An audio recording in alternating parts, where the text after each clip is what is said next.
नमस्कार मंडळी. श्री स्वामी समर्थ. आपल्या सर्वांचे आपल्या अविरत या चॅनेलवर पुन्हा एकदा स्वागत आहे. मंडळी, नारळी पौर्णिमा हा सण प्रामुख्याने महाराष्ट्र, गोवा आणि गुजरात येथील समुद्रकिनाऱ्यावर राहणारे कोळी बांधव साजरा करतात. महाराष्ट्रात कोकण किनारा आणि मुंबई येथे खूप मोठ्या प्रमाणात मासेमारीचा व्यापार चालतो. श्रावण महिन्यात येणारी पौर्णिमा यालाच नारळी पौर्णिमा असे म्हणतात. काय आहे या दिवसाचे महत्त्व? समुद्राला नारळ का अर्पण केला जातो? त्याची महती काय? हे सर्व आज आपण या व्हिडिओमध्ये जाणून घेणार आहोत. पण त्या अगोदर तुम्ही जर आपल्या अविरत या चॅनेलवर प्रथमच आले असाल आणि हा व्हिडिओ पहिल्यांदाच पाहत असाल तर आपल्या अविरत या चॅनेलला नक्की सबस्क्राईब करा आणि बेल आयकॉन क्लिक करायला विसरू नका.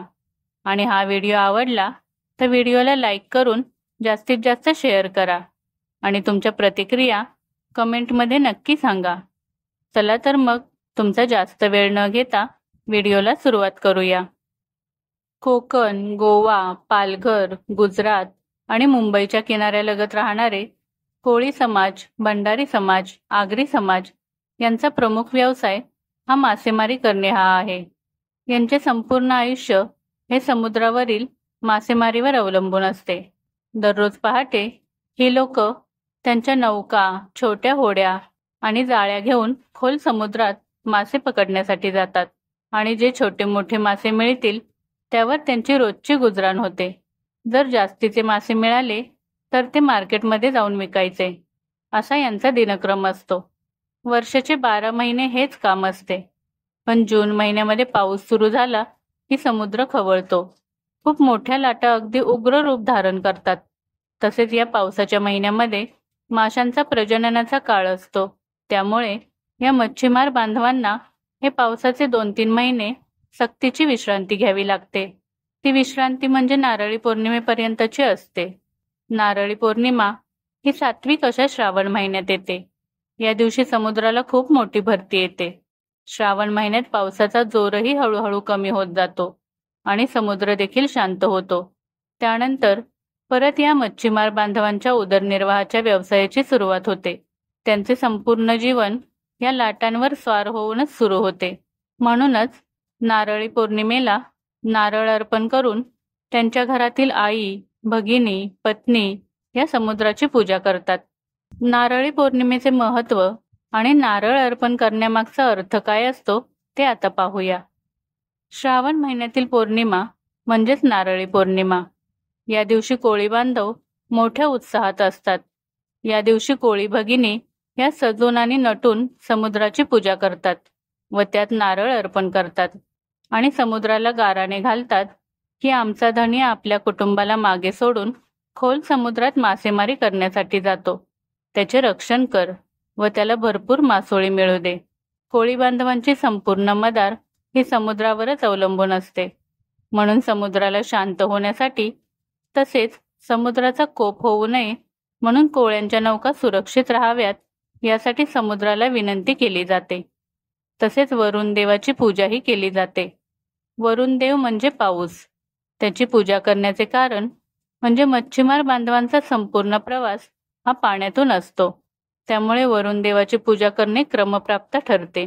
वरुण देवता ही जलावर ताबा मिळवणारी व त्यावर संयम ठेवणारी असल्याने या दिवशी सागररूपी वरुण देवतेला आवाहन करून नारळ अर्पण केला जातो. खवळलेल्या समुद्राच्या लाटा या यमलहरीप्रमाणे भासतात. या यमलहरी नारळाचे तेजतत्व पाण्याकडे आकृष्ट होतात. त्यानंतर त्या सागरात विलीन होतात. नारळ अर्पण करण्याची पद्धत समजून घेऊनच तो अर्पण करावा. त्याला समुद्रात फेकू नये. तो ओंजळीत घेऊन सागराला अर्पण करावा किंवा कोळी बांधव करतात तशी पूजा करून तो नारळ फोडून त्याचे पाणी सागरात अर्पण करावे व नारळाचे तुकडे चारी दिशांना भिरकावून हात जोडावेत. श्रावण महिन्यात तसाही पावसाचा जोर कमी होऊन हळूहळू संपतो. त्यामुळे कोळी बांधव खुश होऊन या दिवशी आपल्या होड्यांची पूजा सुद्धा करतात. होड्यांना रंगरंगोटी केली जाते. त्यांनाही सजवून त्यांची पूजा अर्चा केली जाते. नारळी पौर्णिमेचा नैवेद्य काय असतो ते आता पाहूया. नारळी पौर्णिमेला समुद्र आणि वरुणराजाची पूजा करून झाल्यावर समुद्राला नारळ अर्पण करतात. त्यानंतर कोळी बांधव आपल्या सजवलेल्या होड्यांची पूजा सुद्धा करतात. या होड्या कोळी बांधवांच्या सख्या असतात. त्यांच्याशिवाय तो समुद्रात मच्छीमारी करू शकत नाही. म्हणून होड्यांची देखील पूजा केली जाते व त्यांना गोडाधोडाचा नैवेद्य म्हणून ओल्या नारळाच्या करंजा, नारळी भात, नारळी वडी यासारखे पारंपरिक पदार्थ केले जातात. एकूणच या नारळी पौर्णिमेनंतर कोळी बांधवांचे प्रमुख उदरनिर्वाहाचे साधन म्हणजे मासेमारी सुरू होते. काही ठिकाणी नारळाला सोन्याचे वेष्टन करून म्हणजेच सोनेरी कागदाने सजवून तो नारळ समुद्राला अर्पण केला जातो. तर काही ठिकाणी नारळावर नारळ आपटून जो जिंकेल त्याला सर्व नारळ मिळतील अशा स्पर्धाही घेतल्या जातात. कुठे कुठे कोळी भगिनी कोळी नृत्य साजरे करतात. एकूणच सर्व धमाल चालू असते. नारळी पौर्णिमा आणि त्याच दिवशी रक्षाबंधनही असते. अशा प्रकारे कोळी बांधव सागराला प्रार्थना करून नारळी पौर्णिमा साजरी करतात. तर मंडळी, तुम्हाला या नारळी पौर्णिमा म्हणजे काय आणि त्याची महती याबद्दलची सर्व माहिती कशी वाटली हे तुम्ही तुमच्या प्रतिक्रियांद्वारे कमेंटमध्ये नक्की सांगा. आणि ही माहिती तुम्हाला आवडली असेल तर व्हिडिओला एक लाईक करून आपल्या मित्रपरिवारासोबत शेअर करायला विसरू नका. व अशाच नवनवीन माहिती व कथा ऐकण्यासाठी आपल्या अविरत या चॅनेलला नक्की सबस्क्राईब करा आणि बेल आयकॉन क्लिक करायला विसरू नका. तर पुन्हा भेटूया पुढील व्हिडिओमध्ये. तोपर्यंत श्री स्वामी समर्थ.